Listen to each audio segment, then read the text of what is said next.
wellnesscouch.com, streaming wellness into your lives. Welcome to Nourishing the Mother, featuring your hosts Bridget Wood and Julie Tenner.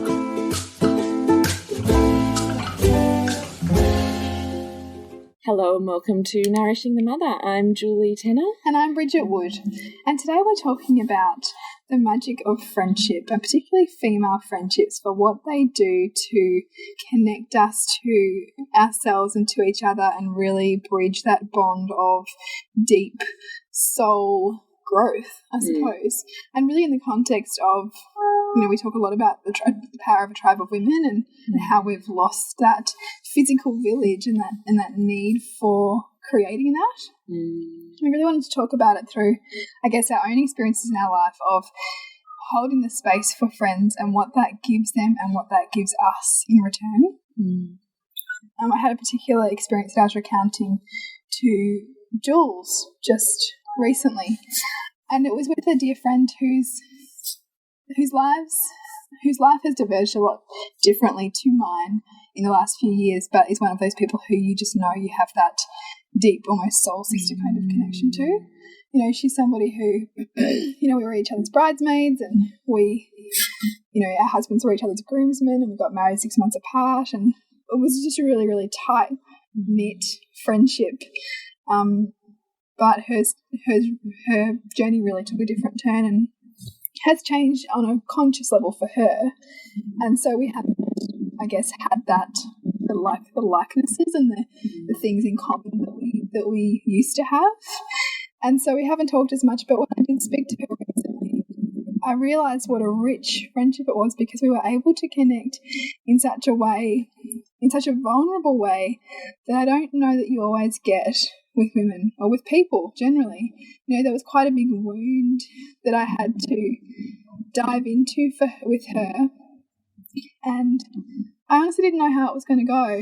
I think you probably need to be as specific about your end of it as you can be in terms of giving context for what it's like to really seek a deeply vulnerable, connecting and courageous discussion with your friend in the hopes that you come to greater connection, not more disconnection and hurt. Yeah, I guess the scenario was, in this case, was that I was planning an event.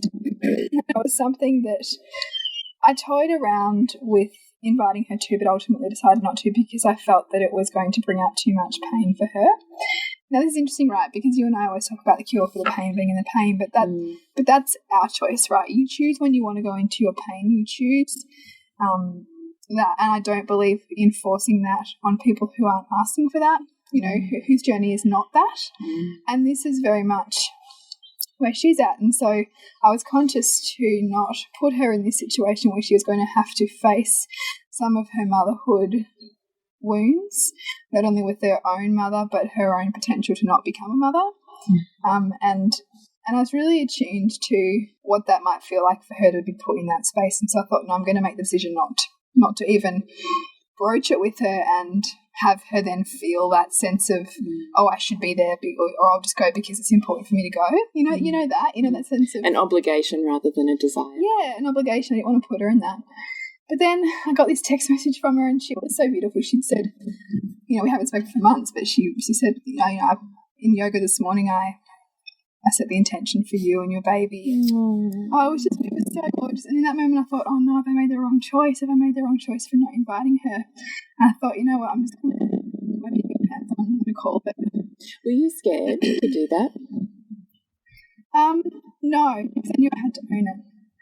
And I thought the only way to do this is to be completely honest with what my perception was, and my perception being that I didn't think it was something that she wanted to be put in, and be honest that maybe I was off the mark with that, and if I was off the mark, I'm sorry, and the offer's still there for you to be part of it. And so that's basically how I laid it out to her. I said, look, I feel a bit bad about this, but your message has really confirmed for me that I need to open it up and have this conversation with you that, look, this event's coming up. You're such a dear friend to me, but I know we're in different places. And I also know your journey on some of this stuff hasn't been particularly, beautiful for you and it's been quite painful, and I know there's a lot of stuff there. And I said, so I've made the choice not to invite you. And she said, I'm actually really grateful that you didn't, and that you didn't put me in that position. First of all, I was like, phew. But then I was like, wow, like, and as you said to me, there's not a lot of friendships that you can have that conversation with and be completely honest without being plugged in by the typical hurt or judgment that we might. It's speaking your truth, but by honouring theirs and seeking connection at the end of it. Yeah. You weren't walking into that to place blame or righteousness. Yes. So you weren't entering that conversation needing to make her wrong and you right, or for her to agree that you were right. You were entering that conversation with the intention of, I wish to honour my friend and her pain and own the choice that I have made to see whether that sits comfortably for her, and if it does or doesn't, how we can create more connection on the other side of that. Yeah. I mean, it's a very different intention to what otherwise might be set. And I think it's very much about not making it about me, but looking at the dynamic between the two of us and respecting where she is in her life without me projecting where I think she should be. It's very easy, I think, if you employ a whole set of tools to work through your own problems, to assume that everyone else should just have this toolkit too, and that they should just work through their stuff because, come on, like, work through your stuff. Yeah. That's not honouring people for their own life's journey and for their own life unravelling and unfolding in perfect divine timing. That's a hard one. I must admit I do struggle with that sometimes, because I think when you're on the self-development, spiritual or awakening path, there can be a level of ego with it that says this is the way, and if you're not doing that, then either you're messing up, missing the point, or lazy. It's true, but that's also a dialogue that you're then having towards yourself. Yes, exactly right. Because you're then kind of judging yourself for not doing enough work, or judging yourself for sitting back and being, as opposed to having to push through the muck, And I guess there's a little bit of both, right? Like, there are equal drawbacks and benefits to doing the work. Life will either force you to own your stuff, or you can actively choose to. And I think it talks to that point that you often reiterate, which is, going at the slowest part of yourself. And for her, she's on a journey, but she's not quite ready to delve right into those wounds yet. And I respect that, because there's areas of my life that I know I'm avoiding, just because there's areas of everyone's life that they're not quite ready yet to work through. And that's okay. And that sitting with their okay is also sitting with your own okay. Yeah. And yet how often do we get plugged in by our intimate relationships in terms of friendships, which for women are often incredibly deep and intense, in separating their stuff from your stuff. It's kind of when we're talking about separating your child's stuff from your stuff, when you're entering any sort of situation with them. It's the same thing with your friends, that self-check around what's being triggered here for me, what's going on for me, versus what is actually going on, has happened, is happening for my friend. Where is she sitting, and how do I meet her there rather than expecting her to meet me here? And I think there's a difference between, the key differentiator there in terms of whether you're truly sitting with them in their stuff or getting triggered is your level of presence. I don't think that you can be deeply present with somebody at the same time do the quick analysis on their problems. Like, you can't do that, because that requires your brain and your mind to be working, at some level. Rather than your heart and body to be receiving. Yes. Or sensing what is happening for them and in them. Yeah. So I think sometimes it's really necessary to take your analytical thinking brain out of those situations and simply just be there for that person who wants to be heard and wants to feel deeply connected to, which them in turn giving them that then gives you yourself that sense, and your heart opens and you feel, all those wonderful things that we feel when we have a deep, enriching friendship with someone. And I think we can all look back at those times in our lives where those friendships mean the absolute world to us. I think as when we have children, it can sometimes change what they look like, because it's no longer just about our friends, it's also about our family, and we have to find that balance. But certainly, you know, in the times that I was closest to this friend, you know, it was really, we were on the cusp of these massive life changes together, and those life changes were all consuming. Therefore, at times our friendships was all consuming, you know, and our growth paths were kind of aligned, and it was just so beautiful. And I think we probably can all go back to times in our lives where we've had that with someone, and it's there's no way to describe it, you know, like that. Some of those friendships we take from childhood, other ones we forge when we're in our 20s, and you know, the really long lasting ones are the ones that you know that you can not speak for 6 months and pick up where you left off. You know, that there's a richness in that.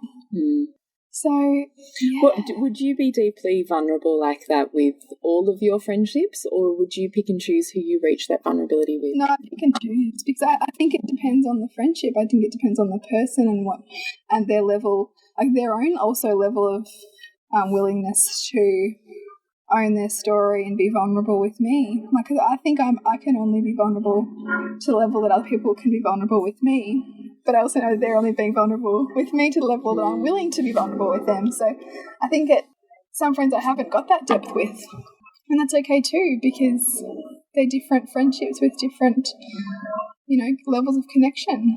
What about yourself? Do you find that too? Or do you find that you can go pretty deep with everyone? I find that I can go pretty deep with everyone that's in my intimate circle, because that's the intention I set, almost like a prerequisite, I suppose, for my friendships. But then I say it's a prerequisite, but then the majority of like hugely in-depth friendships that I've made through school, through my kids' school, that community of mums, I haven't selectively chosen in a selective group of people that match my, you know, requirements for spirituality or health or parenting or whatever. You know, these are completely separate group of people that don't fit that mold. Yeah. And yet I have probably some of the deepest, richest friendships with those women. So the point is that I show up and set the pace for vulnerability, and that sometimes it doesn't even have to be my vulnerability. Sometimes in opening that up for another is in the deep presence and the listening. And as soon as they feel deeply heard, they're willing to go the next level with you. You said this to me when I met you. Yeah, that your capacity to actively, deeply listen to someone is one of the most rarest things that I've seen. Right. So this is the thing, right? So sometimes, I mean, I'm totally willing to be vulnerable with whatever's happening because I see that as just being my truth. Yes. And that gives everyone else freedom to speak their truth. But vulnerability also requires presence. You can't be vulnerable with someone who's on the phone or on the computer or running around or half listening or it doesn't whatever. Feel safe. No, that's right. So to even set a pace for vulnerability requires a willingness to be quiet and still and present and connected into that person. And I think when you greet women in that energy, I'm going to say, they're going to vibrate that back to you. And I think that is actually the secret of deeply connected relationships, because that just keeps evolving. The longer you know someone, the more of their life they let you see intimately. That's true, yeah. And I guess that's probably what's mirroring in this case, is that there's been enormously vulnerable moments that she's held the space for me, and in turn I've held the space for her, which then forges more and more opportunity to do that. And this is the thing with women, right, is that we're so cultured to think that our pain or our discomfort or our struggle is unacceptable to bear witness to. And yet we are hardwired to do just that. To hold the space for each other in the really hard stuff. And in fact, I look for that in my friends. And I mean, that's why it's, you know, almost programmed into our biology to crave and seek a tribe. Because it's part of us becoming whole is to find those who we can be vulnerable with, to reflect ourselves back to us and help us grow.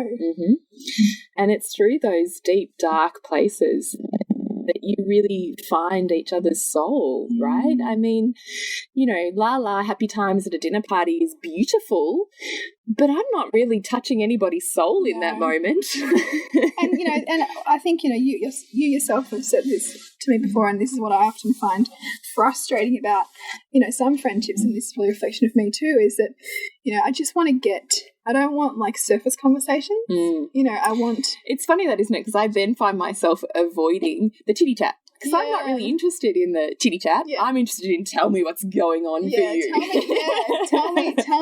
Tell me your biggest dreams and your greatest worries. Exactly, right. Give me your grit, because I want to see your soul. Yes. And I want to witness that, you know, immensity, so that I can witness it in myself. Like, it's such this perfection of the mirror. The space you can hold for another is the space you can hold for yourself. The space you can hold for yourself is the space and presence you have for another. It's like this perfect dynamic, and yet, you know, self-growth feels like such an on your own path, but in essence, when you have a tribe and a community, and they don't have to have the same beliefs of you, but just having vulnerability allows you the access point.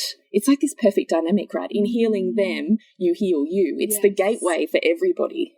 And this is the stuff of like that I love about women. And when they're willing to be there, it's like freaking mind-blowing, right? And then you have these deeply truthful conversations like you have had with your friend that speak of courage beyond measure, right? Speaking your mind from your heart. That's what courage is. Yes. Not, you know, ballsing up and blasting through like a bull at a gate or whatever that saying is. Yeah. It's speaking your mind and your truth, but from a heart-connected space. And when we're willing to do that, we can witness that person's voids and pain and history and story and all of their faults, and still see the perfection in where they are now. And the beauty of that person, you know, and when you're able to deeply hold that space for that person, I think that your own, you know, values and projections of how you think they should be disappear, because when you're truly present with someone, you're not projecting. You're just there for them in that moment. And that's all humans ever really want, is to feel heard and understood. So maybe it's worth touching on projection, since as you just brought it up just then. I know we talk about it a lot, but I still feel like it's largely misunderstood. So when you say projection, Bridget, what are you saying? I mean projecting your own values on how things should be onto another person.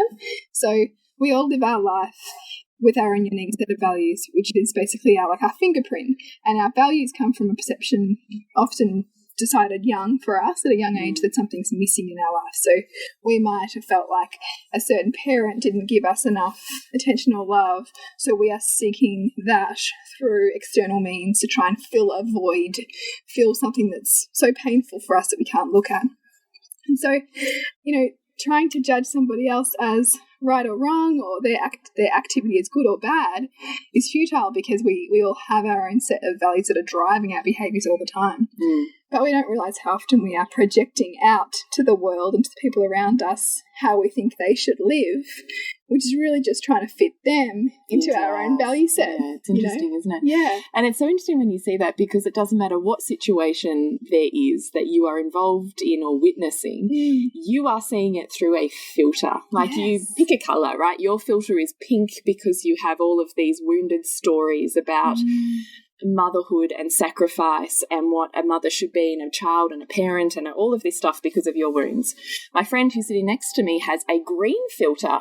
So she has all these voids about relationships and, I don't know, dad and mum and deep pain about lacking financial gain or something. And my friend sitting over here has a purple filter with which she's viewing that situation, because she might have voids in feeling isolated and left out and bullied and da-da-da-da. Yeah. So we each see our world and a moment through a different colour lens, and that colour decides what meaning we attach to any one moment. And I mean, in my friend's case, this was, you know, plain to see when she had made the decision to leave her marriage, and the whole her whole circle, her whole world just couldn't understand it and immediately went into massive judgment because it plugged into their own story, their own wounds and their own values. Yeah, I mean, the projections from other people around what they thought that, marriage should be like, and that divorce was bad, and that, that how could they possibly give up, in inverted commas, after, a couple of years. They got so plugged into their own stuff that they couldn't actually be present to her own pain or her own capacity as a woman to exercise her own free will and her own, life choice. Can you just pull apart a little bit more when you're saying they got plugged in by their own stuff? Yeah, what does that mean? Just in the sense that the immediate judgment. Oh, but couldn't they work on it? And gee, I really thought that they should have made a better effort of it. And who does she think she is? And oh, look, she's over the hill. Is she ever going to find anyone again?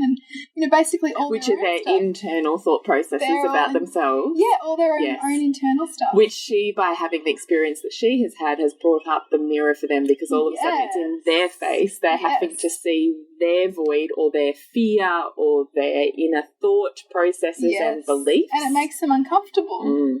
So when you're unable to separate someone else's choices from the choices you would make from yourself, it's very, very difficult to be present to that person and really allow them to feel held, in what they need from you in that moment, which is simply just to be heard and understood. And I saw it, and I even saw it when I'd recount what was happening to my mum, and I could see my mum's own values being really deeply challenged by this decision that she'd made.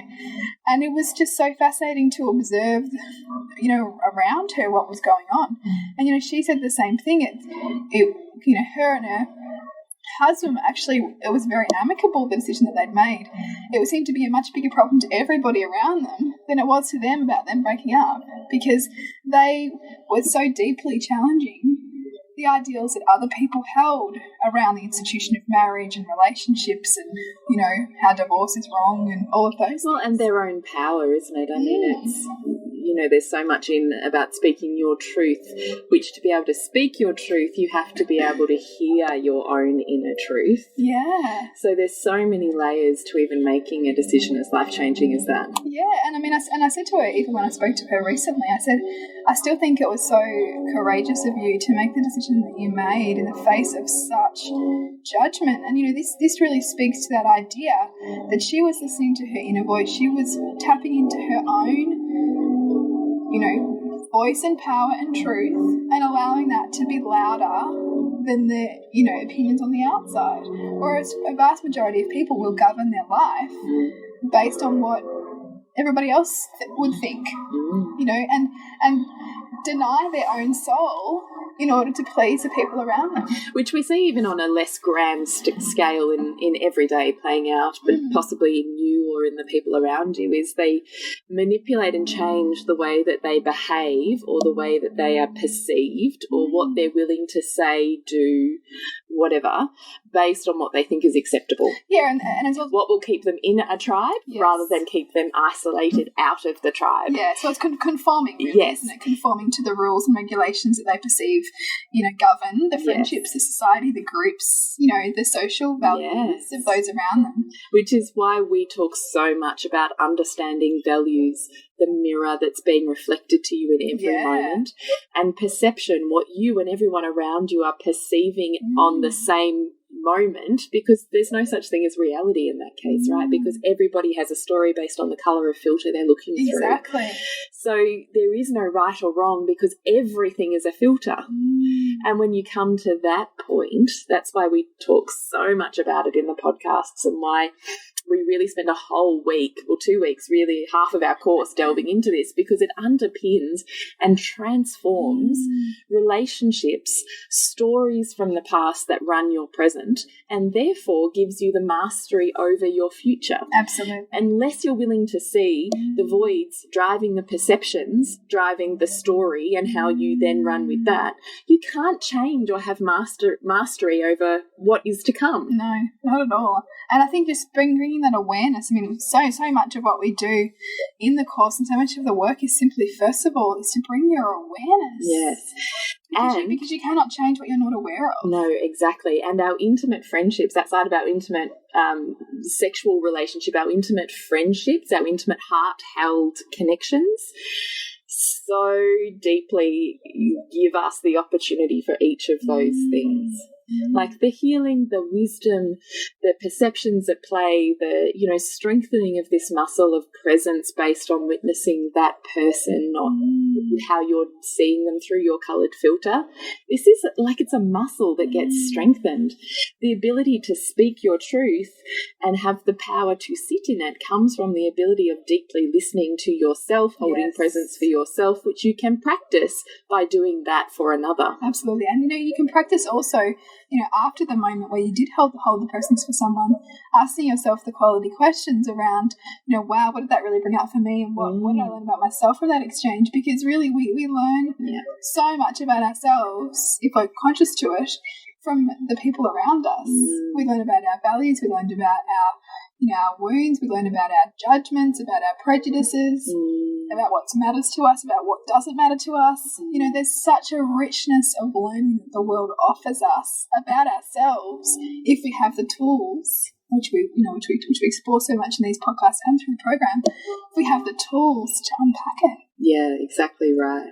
And what that gives, in terms of the ripple out to the people around us. The fact that you do this so brilliantly in terms of actively listening to him and really holding the space. Me with my friend and actually saying to her, I really hear the challenge here for you is that no one else is able to put aside their own stuff to allow you to feel truly heard in this. And can you imagine how powerful, when you're talking about ripples, can you imagine how powerful that is for that one moment in life where you have offered her connection and truth and something beyond compassion. It's beyond empathy, right? It's just being able to witness her light and dark as equal and accept and love all of that in a moment to actually see her. Can you imagine that ripple, how that runs out in her life? Because that will change the way that she perceives herself in that moment. It will change her access to her painful feelings and being able to delve into them and heal them. It paves the way for the door to start stepping through and into that pain. And I bet you it changes how she then, her internal dialogue and how she functions in her wider community. Like this ripple from this one moment that we all have access to every day literally can transform the future. Absolutely. And I think also I'd really invite people, if you're identifying with this story where you've also been able to give that depth of presence for someone and love who they are, the wholeness of who they are, how that also feels in yourself, because there's a reflection there. The extent to which you're able to love the wholeness of another is the extent to which you can accept and love your own wholeness. And that's what we're here to do. We're here to love and appreciate and find gratitude for the more parts of ourselves that we can. And conversely, this is the shadow, right? This is the all-encompassing light and dark, is those parts that you find intolerable, unacceptable, irritating, that you hate or loathe in another, is what you find unacceptable, intolerable, and that you hate and loathe about yourself. And yet, the path to bringing them out of the closet and into the wholeness of you to utilize their strengths, because even those attributes that we think are just, in inverted commas, bad, have a good. Yeah. They have a purpose. And when you can hear what their purpose is, it's like an archetype or a hat you can put on when you need the light out of that. You don't need to have it shoved in a closet somewhere where then all of a sudden that beast comes bursting out because it's been held captive too long. Because you've had some kind of inner judgment that it's not okay to be angry or it's not okay to be judgmental, so you keep a lid on it until it can do nothing but explode. Yes. And if you're in that reactionary kind of exploding pathway, I mean, that's pretty hard to have deep presence and intimate relationships. Yeah, well, you're ultimately in a conflict with yourself because part of you wants to be expressed, but you're not allowed to be expressed. So much of this work, and I wrote it in the group today, in our private group that we've got for the program, the work is to bring your unconscious conscious, to make your private public. And it's not apathy. Like we're not saying you get to the point where everything you're feeling, you're, questioning and self-inquiring to the point of gratitude and where you can equilibrate that emotion and therefore you don't feel it or there is no right or wrong. No. It's we're choosing expression over repression, but we're recognizing what's at play and what healing and what light and what story and what the deeper meaning is in each of these moments. Oh, hello, bird. We've chosen to podcast outside today in the gorgeous Melbourne winter sunshine. It's just beautiful. It's heaven, isn't it?